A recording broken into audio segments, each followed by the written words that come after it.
Hello and welcome. This is Lita Downs from the Office of Teaching and Learning Excellence, and I will be your moderator today during today's session, A Behavioral Health Perspective on Eliminating Restrictive Interventions.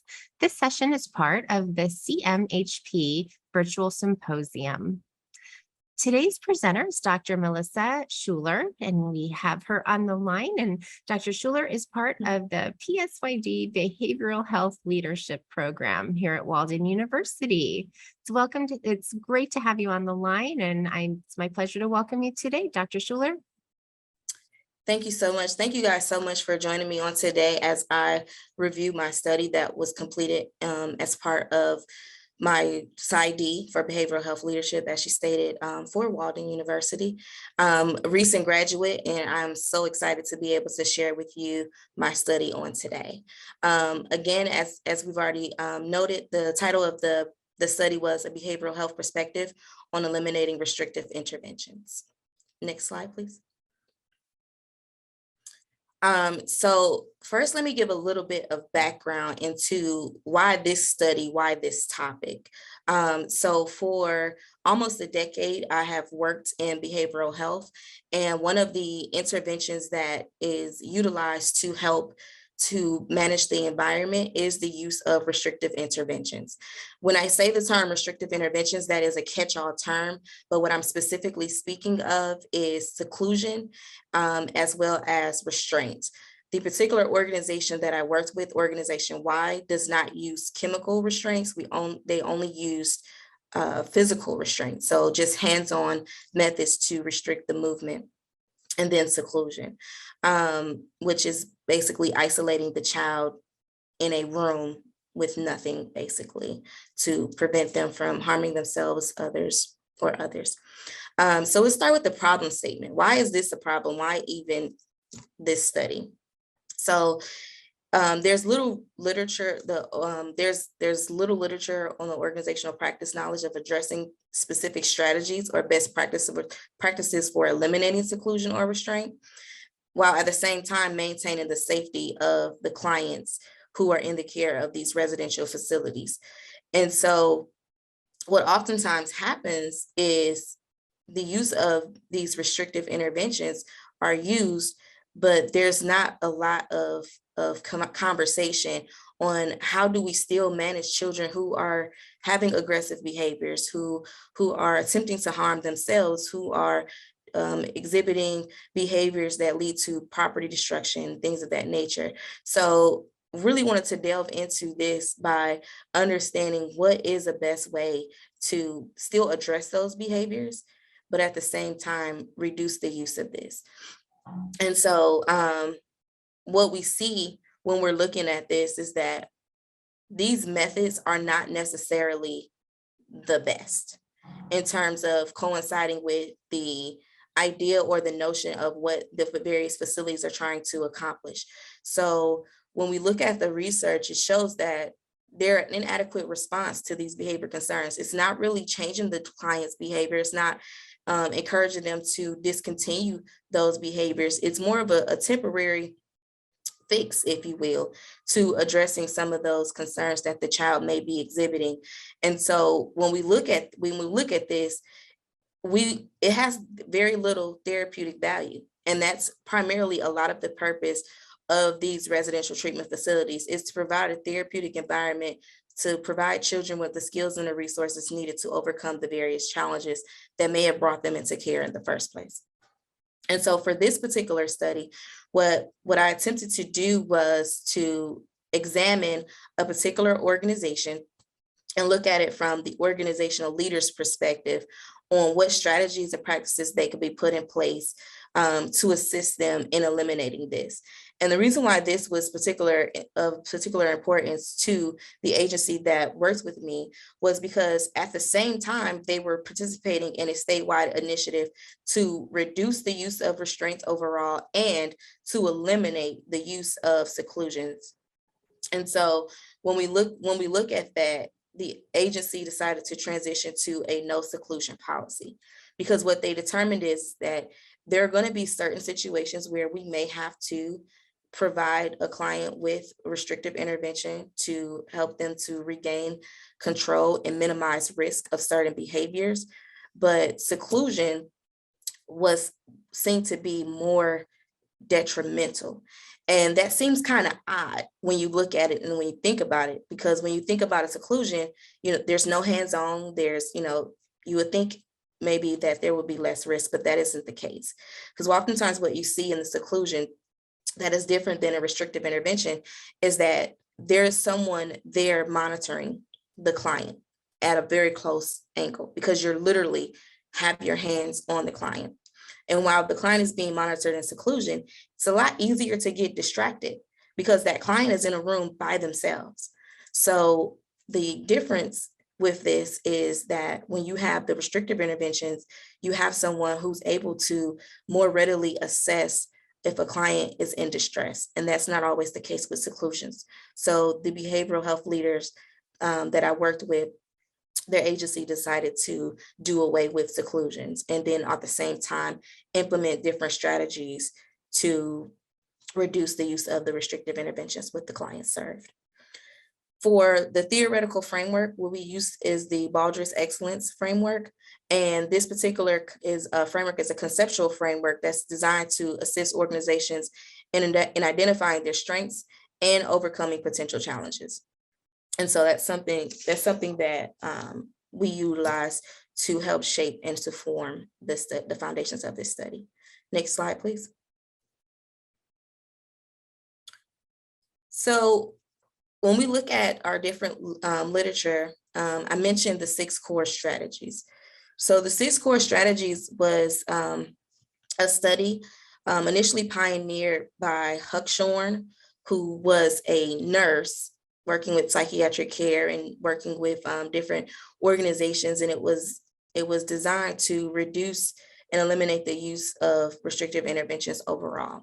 And as a result of her research, she, along with others, but she's the primary researcher on this, there were 6 strategies that were identified that will assist organizations in eliminating or reducing the use of restrictive interventions. Those 6 strategies are leadership towards organizational change, the use of data to inform practice, workforce development, the use of restraint and seclusion reduction tools, consumer roles in inpatient settings, and then lastly, debriefing techniques. The particular organization that I worked with focused on 2 of the 6 strategies, which was leadership toward organizational change, and then the use of restraint and seclusion reduction tools. Far as the leadership, that's something that was identified in Huckshorn's study as being an essential piece to this movement, because leadership is responsible for organizational culture, attitudes, and things of that nature. So if the leadership is bought in to the process, it will be more likely that the people who fall under the organization will buy in and be supported as well. And I'll get into a little bit of the findings related to that a little bit later. Also, we look at trauma-informed care. Now here recently, if you're in the behavioral health world, mental health, or any of the connected scholarly backgrounds for this is a hot topic. Everyone's talking about being trauma-informed, having evidence-based practices, being trauma-informed in our care approaches and things of that nature.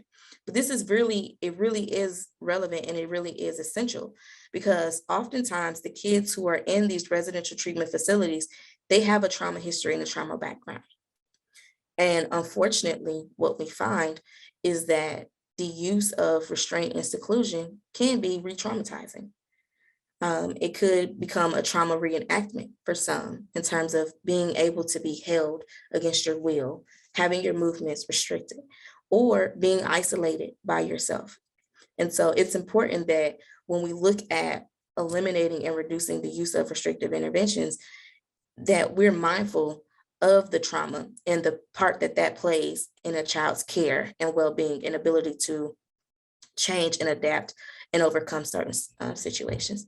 And again, restrictive interventions, of course, that's going to be relevant because it's what we're talking about today, right? So when we're thinking about our restrictive interventions, it's going to be something that we need to pay close attention to, because when we're looking at the types of restrictive interventions that are used, particularly what we see is that, unfortunately, in many of the residential facilities, behavioral health settings, they're counterintuitive to the goal of the setting. So we want to be mindful of that and making sure that we're using them as an absolute last resort, not a first response, and ensuring that the use of it is to minimize risk. So oftentimes in literature, in the early stages of this process, there was a lot of talk about safety, safety, safety. But as we continue to research this topic and learn more about it, at the end of the day, the reality is restrictive interventions are not safe. People get hurt. Clients can unfortunately pass away as a result. So it's not really about restrictive interventions being safe, but rather minimizing the risks that are attributed to the behaviors that may lead to a restrictive intervention. Next slide, please. So when examining this study, there were 4 research questions that I developed to kind of help me to address the problem. And the first one, what are the best practices implemented to reduce the need for and prevent the use of seclusions in behavioral health care organization? Number 2, what strategies could be implemented to assist staff and consumers during this transition? Because again, the agency that I partnered with for this study was in the process of implementing a no seclusion policy. So it transitioned from a seclusion permitting agency to you can no longer use that as an intervention. And number 3, what are some of the ways a psychiatric residential treatment facility?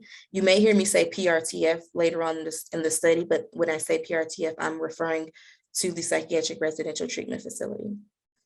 Takes the temperature of an organization's culture in the face of change.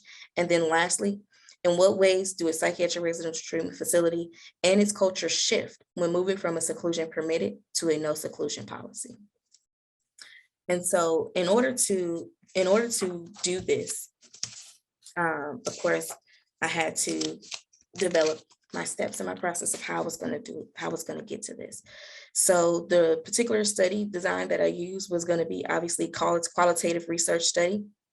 And this particular method allowed me to explore from the leader's perspective, the best practices for sustainability for eliminating restrictive interventions in the behavioral health care setting. The particular design was a case study design. And the reason why this was chose was so that I could be able to present a comprehensive picture of the problem and then the organization's planning and implementation process.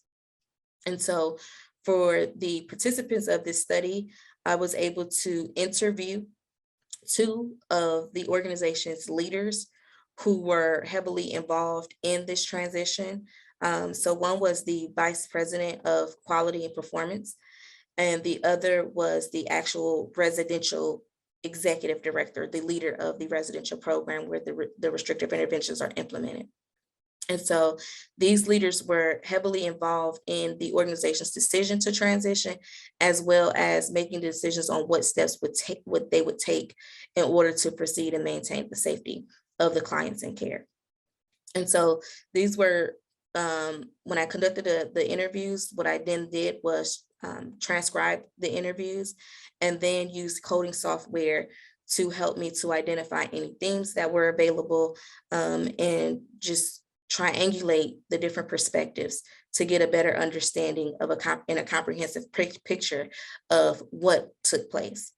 In order to ensure the validity of the study, we utilized thick description, which is just really taking a very deep dive and a close look at the content of the study and seeing what kind of things we can extrapolate from that and pull from that, as well as perspectival triangulation, which is basically what we did was we looked at a variety of different sources. So from the interviews to utilizing data from secondary data from the organization to looking at the organization's website and seeing what types of things were processed, and putting all of that together to get a comprehensive picture and look at what we were seeing.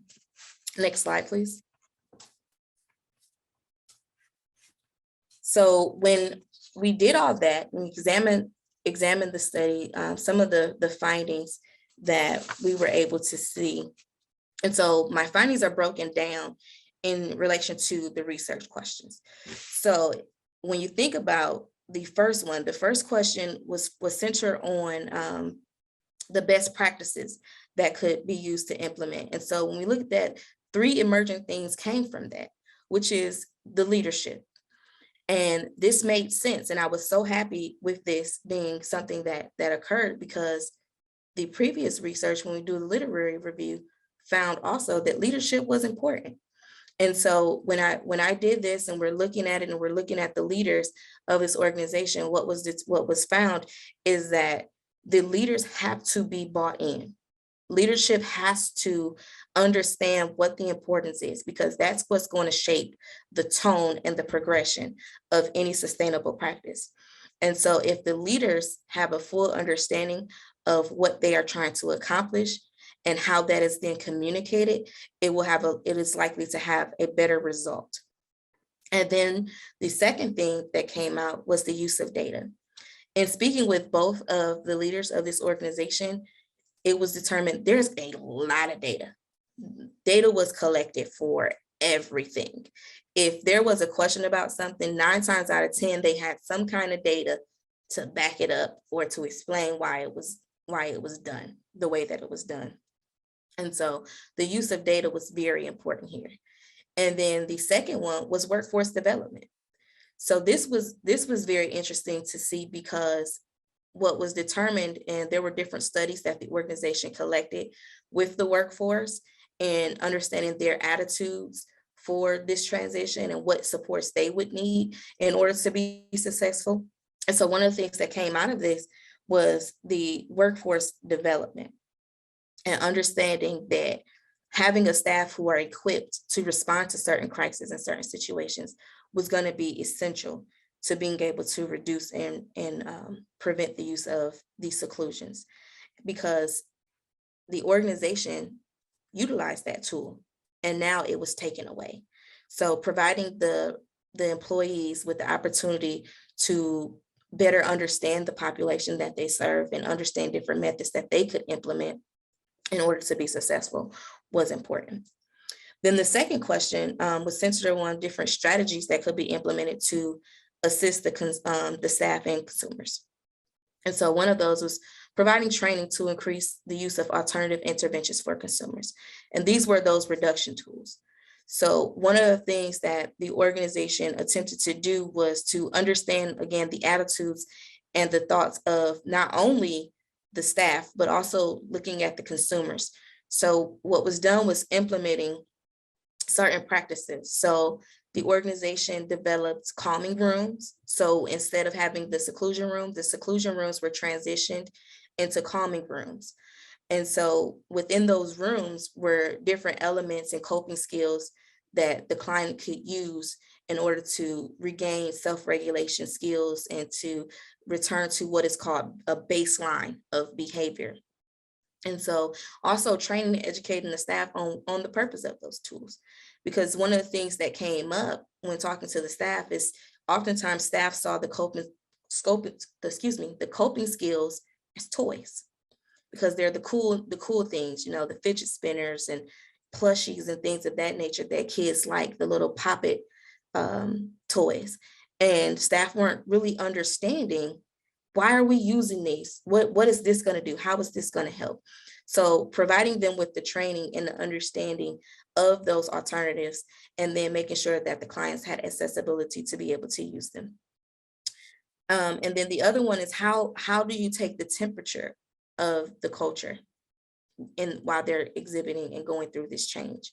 And so one of the things was conducting a number of surveys and allowing them to be transparent, having those open-ended questions, and then not just collecting the surveys and sticking them in a drawer to say that we did them, but allowing that to spark conversation and allowing the staff to understand that this is a collaborative process. This is something that has to be done. And so the organizational leaders felt that this was very important in order to get the voice of the staff members and not have it to be just you do this because we said so, but getting that voice.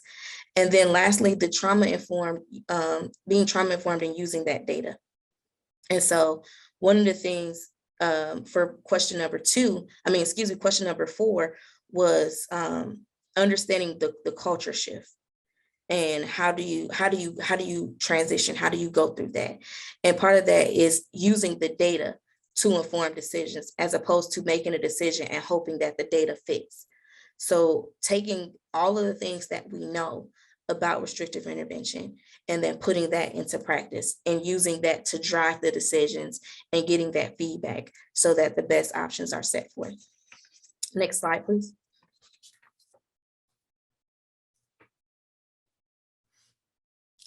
All right, so for the interpretations, again, leadership, can't stress it enough. Leadership is an integral factor in the planning, the implementation of the no seclusion policy. And again, it's an essential piece of establishing an organizational culture. Culture starts from the top. You set the tone and you go from there.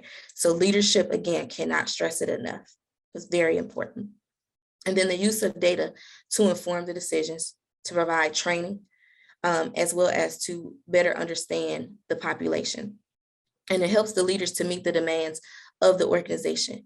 Again, this was an organization that was rich in data. And so being able to use that data to drive decisions and to create the change was something that was important. And then lastly, training and staff development is the key. Again, when you have a culture and a staff that for years was able to utilize a certain intervention and to almost have it ripped away suddenly, to not have that resource again, is kind of like ripping a Band-Aid off. And so what they needed to do was ensure that the training and development of the staff was a priority. Some of the limitations of the study was a dual role. At the time of the study, I was an employee of the organization as well as a researcher. So that presented a bit of a limitation for me, because there were certain things that as an employee, I was not able to have access to in terms of reviewing certain data, but at the same time, I worked there, right? So I had an investment in the organization. So that presented a challenge. And then the generalizability of the findings. Again, the sample size was very small. There were only 2 people that I had an opportunity to speak to. So that made it difficult to kind of generalize the findings of this study to other studies. And then organizational changes. So throughout this time, there was a lot of leadership transitions taking place within the organization. So one of the leaders who I had intended to interview transitioned from the organization, and then just a lot of fluctuation, and then also dealing with just the general overall change of the organization from having a seclusion permitted facility to one that no longer permits that. And then good old COVID showed up, and so that helped to provide a bit of constraint in terms of being able to schedule different interviews, being able to review data, and having access to certain information. And then the ethical consideration. When we think about the concept of do no harm, right? This was something that had to be addressed, because when we think about seclusions and we think about restraints, some could see it as a violent process, an aggressive process. And so thinking about, is the restrictive interventions and looking at an organization that permits these different interventions, are we being mindful of the health and safety of the clients, and not just the clients, but the staff who are in the process of having to implement the restrictive interventions. So one of the recommendations that came from this study is that leadership use these data to share with the staff to develop an organizational culture and a shared experience of the progress clients make over time and how the efforts of staff impact treatment outcomes. And this recommendation was derived from oftentimes when we get data, it stays at the executive level. And the why is not often explained to staff. You get a order, for lack of a better word. You get an order to do something, and if you want to stay employed, you do it. And oftentimes there's a lack of communication and collaboration as to why certain changes are being implemented. So the recommendation is that the leadership take all of the data that was collected and then share it with staff to create a shared experience so staff can truly understand the impact that they are making and to be able to more clearly and readily see the progress that the kids are making over time as a result of their efforts. And so there was a recommended implementation plan that was set out in 8 phases for the organization. And so what the recommendation was, phase 1 is to select the implementation team. So it'll be a multidisciplinary team. So you get direct care staff, you get people from the E-suite, you get people from all levels of the organization that have a role in active participating directly with these clients. Get them all in a room, examine that data, and decide, and decide what is our best plan and course of action. And then review that data. Look at the second phase is to look at the data that already exists and understanding how to identify different trends, what's being seen. Are there certain times of the day when clients are getting into restraints, things of that nature. And then developing a strategic plan, how we're going to go about approaching it, identify what different trainings are needed, develop the program and protocols for doing so, and then go ahead straight to the implementation. So you're going to go to the implementation phase. And then once you go to the implementation, we're going to do evaluation. That's phase 6. And then once we get through evaluation, that's phase 7. And once you do the evaluation, you do a fidelity check and then reevaluate.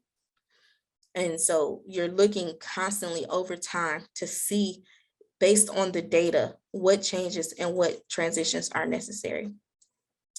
And so when we think about this and we look at why this topic, again, we're looking at the social change implications of it.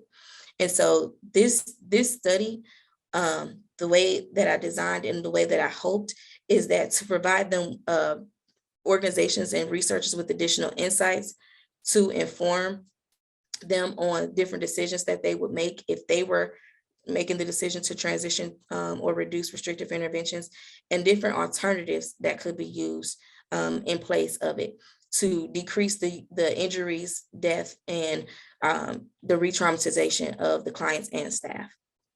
Next slide, please.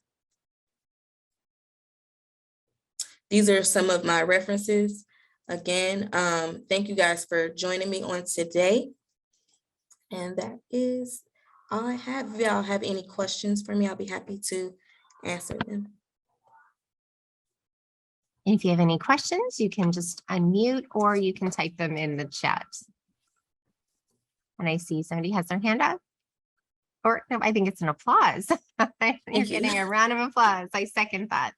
Thank you. Great study. You mentioned it a little bit in the beginning, but a few folks joined a few minutes past the start. I'm just curious, I'm a mental health professional myself. What was your passion behind this? Like I said, I know you mentioned it at the beginning for a little bit, but if you want to just recap it and let us know what was your drive behind doing this fabulous study? So honestly, this was not my passion study initially. When I initially started off, I wanted to examine burnout and compassion fatigue among direct care workers. And part of the assignment in working with the behavioral health leader was to understand their organization. And so this is something that they wanted to know more about in assistance with their organization. And so it kind of became a passion because the more I got into it, I was like, oh my God, it's starting to make sense. So I got to see, as I stated, I was also an employee of the organization. So the more I got into asking questions and looking at the data and seeing the number of restraints and just processing with the leaders, their decisions, it made it make more sense and made the work more meaningful for me as an employee as well. So if I'm honest, it didn't start off as kind of my passion project because I had a whole different plan in mind that sort of changed, but it started to become something meaningful for me because I could see the connections. I could see the underlying causes of some of the behaviors.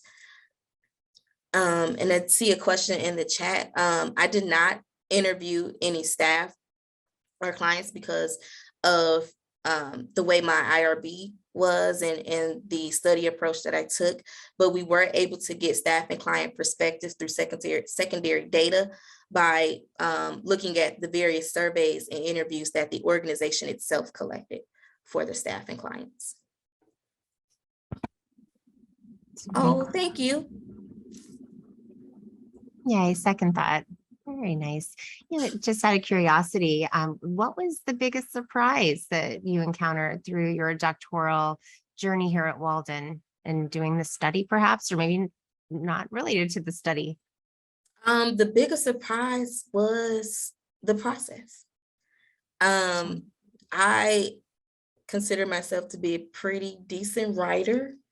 And I kind of take pride in being able to explain myself, but the process itself was a surprise. The number of edits, the feedback, the constant dialogue back and forth between my chair, co-chair, and the other members of my committee of enhancing the study, looking at things from a different perspective, was sort of surprising because when you go through that process and you shape your proposal and you go through it, it's kind of like you have your plan and it's in your mind, it's very clear on what your intention is and what you're trying to accomplish. But as you get deeper into it and you start to actually write the chapters and you start to, get into the study and get to gathering the data, sometimes that may change in terms of your perspective and what you intended to do versus what data you actually receive. So I would say the biggest surprise was just really adjusting and leaning into the process. Great, thanks for sharing that. Any other questions before we close things out? All right, I'm putting in the chat, I am putting a link to our event site. If you missed any part of today's presentation and would like to listen to it, the recordings will be placed there.